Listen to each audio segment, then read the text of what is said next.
How's it going, everybody? Welcome to another video. So I didn't the video from the car show, I didn't end it very well. I just kind of like stopped recording, was doing some stuff, having fun, goofing off. So I enjoyed the car show, had a load of good time, enjoyed it, can't wait to do it again. Truck ran flawless. So it's basically, what was it, 200 something like that. God, I forgot how many miles it was. It's like 270 miles, so to and from. So what, 2, 4, I don't know, my math sucks, like 500 some odd miles round trip. Truck did excellent, no problems. Tires didn't wear, nothing. Dashboard's a little loose, kind of rattled a lot. Besides that, truck ran flawless, happy about the whole trip. So now I'm off for a day or two. So first thing we're gonna do is I'm going to the courthouse and public records, all that kind of stuff, because I said before we're gonna start working on the garage. So we're going to go to the courthouse, public records, so I can start the process of this, which is I need to find out exactly where my property line lays. I don't know if the fence is on it or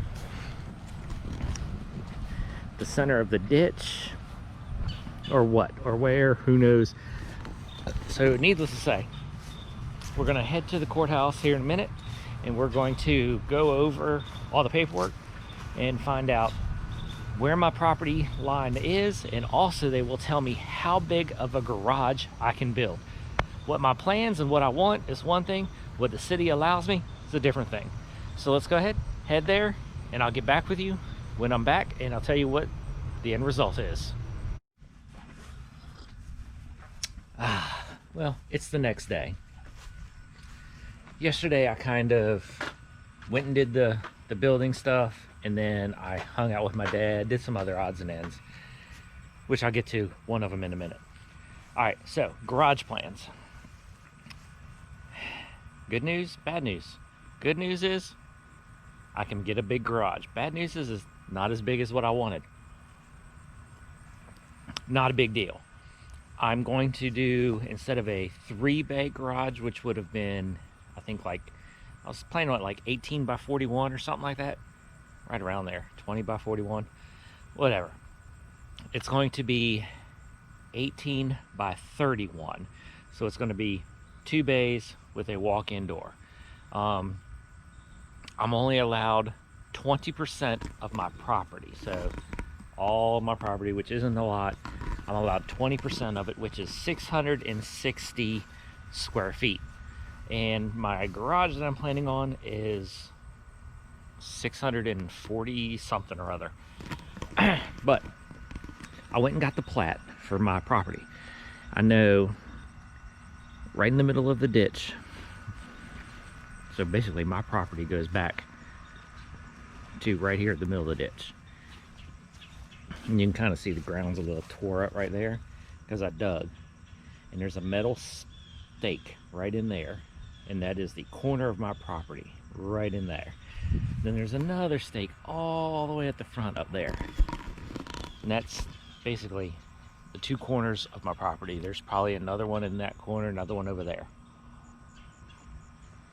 But basically where that one is right there, that tells me that is the back corner. So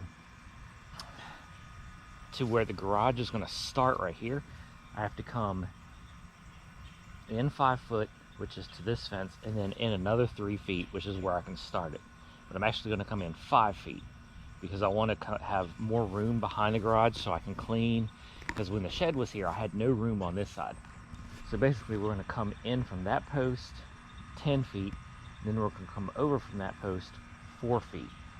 So then the garage will be, I think it was like right around here, which ain't too bad. Gives me plenty of room. All right, so now I need to contact a few people, like concrete, and figure out how we're gonna do this, because like right here it's low, and then the ground just kind of goes up right there. So we're probably gonna have to get in and kind of either clean that area and lower it, or fill this side up and make it higher. I'd rather prefer to go this side higher, but that's what the contractor's for, because he knows the best of what to do. All right, then after I got home yesterday, I was gonna record, but then I just kind of like got into it and totally lost track of time. So I wind up cleaning part of the 350, small block Chevy. Put my coffee down. I was gonna do one side and get it all clean and then show you what this side was gonna be unclean. But I just got into it and got cleaning, and needless to say, I cleaned all the carbon buildup off the top of the pistons, got all that clean, got the deck cleaned. Now, what we're gonna do in a minute is we're going to clean the top of the deck, we're gonna tape it, and then we're gonna take the center out, the valley, all the lifters, get all this cleaned out. We're gonna pull the cam and basically try to get this motor cleaned, prepped, and painted. And then basically I can start getting some parts for it and start putting this together. And then we're also going to do compression check on the 1J. So we're gonna just do some motor work today, because this thing needs to be cleaned. It still needs a little bit of work. Get some more prep done to it. Figure out some things that I need. Get them ordered, because I need some stuff that isn't expensive. So we're gonna get that done. So let me finish my coffee, get changed, and then we're gonna hop on these motors.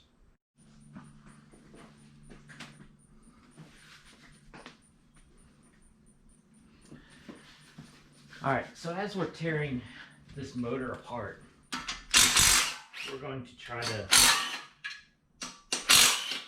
label everything, keep them in bags. Even though most of this stuff isn't going to get reused. I mean, like these screws right here and the spider is getting reused, but that's going to need clean, because I mean, that is just filthy dirt. And then these retainers will get saved also. The reason why they're getting saved, because with a with the roller rocker, with the roller lifter, it's got the retainers on there because there's flat spots, so that way they don't shift in there and they stay on the roller, and looks good. I wish I could reuse these, but you're never supposed to reuse. Even though the rollers, I mean, they look good. I'm going to keep them all as spares just because. So we're just going to pack them in a bag. And throw them in the tote.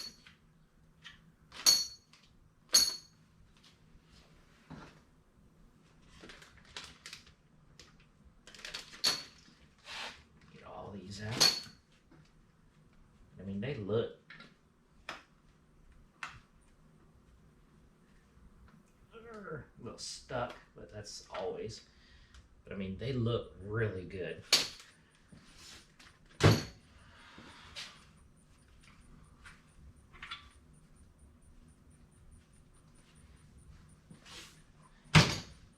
mean, the roller on the end looks good. They spin really nice. There's no dirt, no debris on them. Oh well.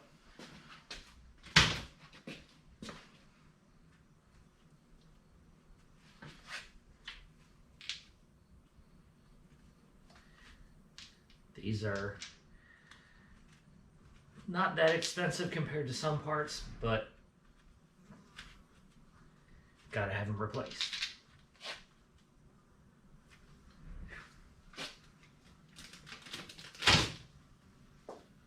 Need a rag, there we go.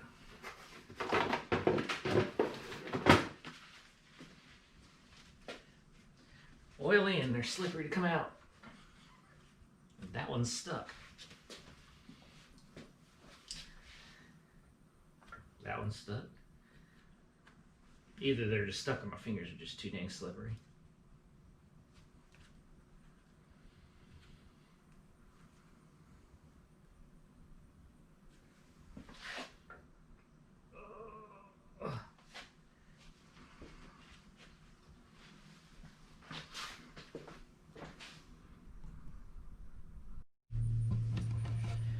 Okay, they just needed a little bit of wiggling.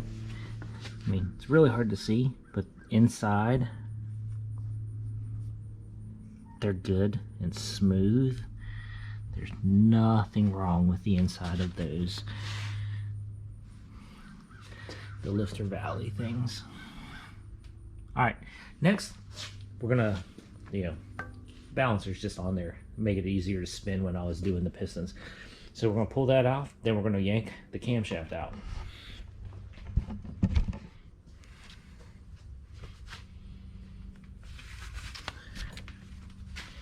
Oh.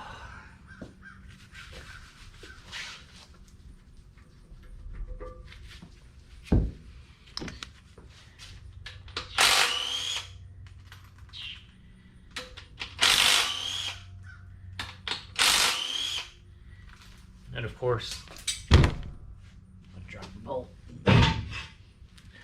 Of course, the camshaft is not going to get reused, because we're putting a new one in.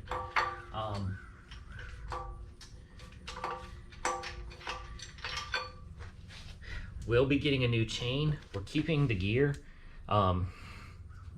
With this setup, I can't get a double roller chain, but this is a metal gear. Some of the 305s and some of the crappy 350s come with a metal gear but plastic teeth on it. So this is a metal one. It's in good shape, nothing wrong with it. So we're going to keep this. Keep the chain as a backup, but we're going to order a new one. Alright, I forgot. There's a cam retaining plate on this thing, which is just two, what are they? 30 torque spits.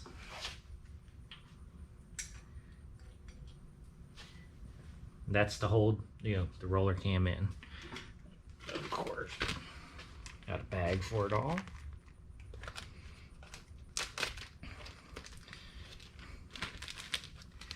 Because I mean, like this, it's in really good shape. Throw that in there.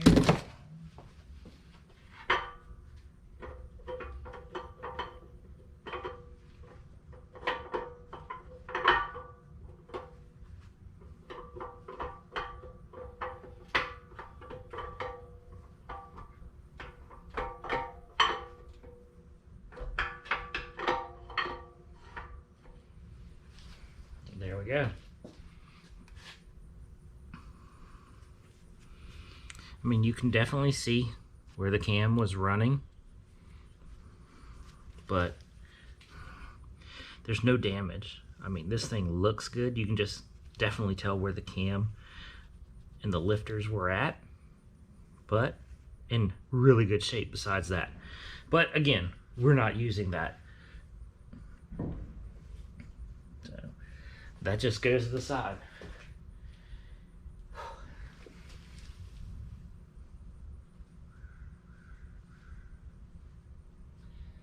I know, shouldn't be looking at the cam bearings.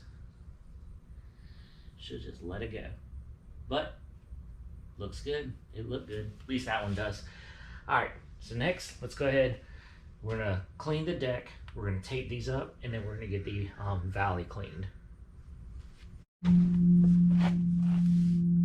Alright. Alright, so I got it all taped up, which is just enough just to kind of keep the junk from falling into the cylinders that I've already cleaned. So now we're going to get this. So you can see it's kind of grody. Some buildup. So let's go ahead and get that done. I'll show you what the end product looks like. That was a lot of work, but it's all clean. So got the whole valley, lifter valley, cleaned up. It ain't like 100% perfect, but it's pretty dang close. I'm happy with the results. So now we basically have the deck's clean, tops of pistons, the valley's clean. Now, which we will do in another video, is we're going to go ahead, rotate it over, and start switching out the bearings. But now we're going to get onto the 1J, and we're going to do a compression check on this motor, and actually for the first time tear the top of this apart and see what's inside. So let's get the hose put up, get that motor in, and then we'll wheel the 1J over to the front where it's a little bit better light, and we'll get to working on this. Now I know JDM of California had this apart. I wish I would have wrote down what the compression was on all of it, just so I could tell y'all what it was, but I forgot it, and so hey, we're just gonna do it. It's not a big deal. I mean, I have battery out of the Blazer, it's got a starter, so hey, we can do this.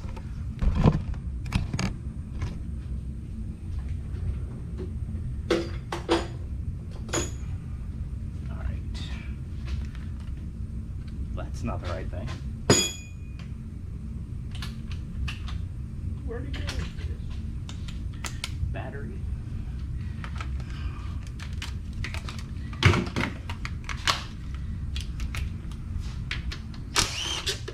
And all of these bolts will be going into a bag because I'm not putting this back on. We're just gonna take it apart, and we're just going to leave some of this apart as we're working on it.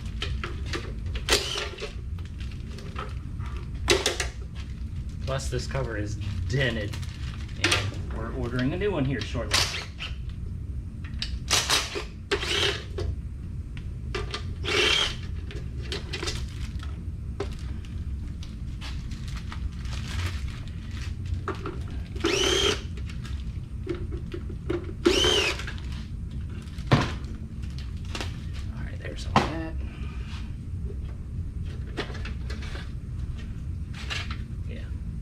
This we're going to replace.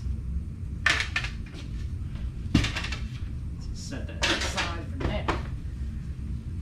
Alright. And again, as we're disassembling this, we are going to be taking pictures of this, so I kind of have a general idea of how all this goes back together. Alright, so I'm going to pause the video. I'm going to take a couple pictures of this, get all the coils off, get the spark plugs out, and then when I get back, we'll start the compression check. Okay, so I got it all torn apart. Everything came apart good. Only thing is I did realize right there is a whole bunch of RTV. So I'm wondering, I know sometimes valve covers on these do crack. Let's hope not. But that tells me this motor has been apart. Everything, I mean, it all looks good. I mean, who knows why it was taken apart, but we'll get to the valve covers, take these off another day. Today, we're just gonna finish this video out with doing a compression check. So let's hope for the best. Let's see how this works, because I mean, I've got it kind of rigged up.